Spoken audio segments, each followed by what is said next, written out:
Today I want to speak about the importance of execution. And the reason why execution is so important is because not only does it apply to business, but it applies to life in general. I want to quickly talk you through what I found useful and what I've done, and I'm also going to show you an example of how I started my SMMA completely from scratch. Now, with the other companies I've launched and my agency now, I've done these things called sprints. A sprint in basic words is having a set period of time to get a bunch of work done. What I want to do is show you exactly what I've written, and hopefully you can change it according to your agency and your situation and get executing pretty much. Excuse me if I'm looking over to the side, guys. That's just where my computer is, and it's where I've written all my notes pretty much.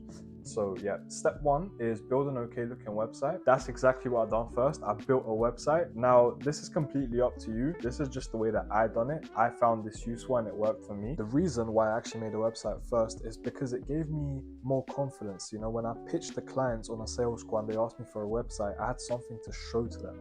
And that's why I believe it's so important to get that set up.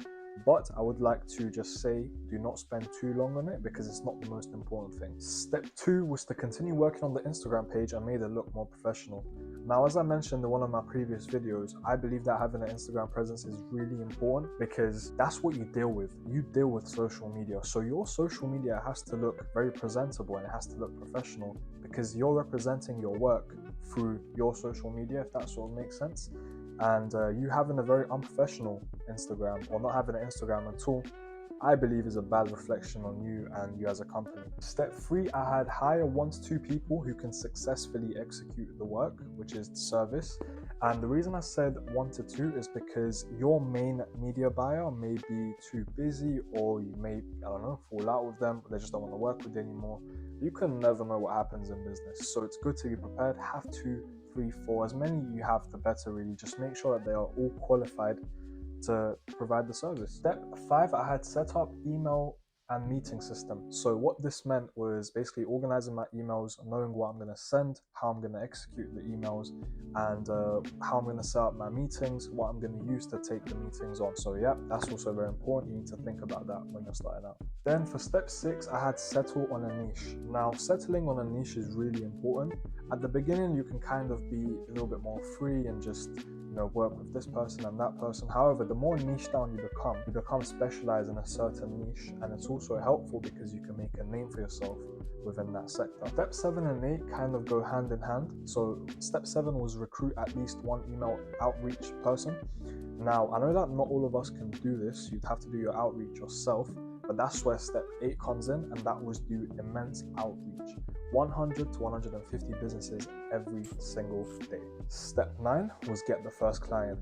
And to be frank, I got my first client after 3 days of starting out, and it was actually on my very first sales call. Step 10 was use referrals from the clients that you have to continue scaling your client base. And last but not least, step 11, and I think the most important step, that is keep improving your business and do not get complacent. I find that people are so easily, they get complacent and they start to relax once they've got 3-4 clients or when they hit the 10k mark. However, that's not exactly what we're in this for. We're in it to keep growing, keep expanding, and to keep improving our business and the way we deliver our service. So yeah, do not get complacent, and that's the first thing that I ever wrote down when I started my agency. I hope that was very informative for you guys. You've seen pretty much a realistic, step by step of what it sort of looks like to get an agency set up. As always, if you have any more questions, feel free to DM me or comment down below. We have just launched a free Discord for SMMA business owners. Feel free to join that. It's in the link below. That's all from me. Take care.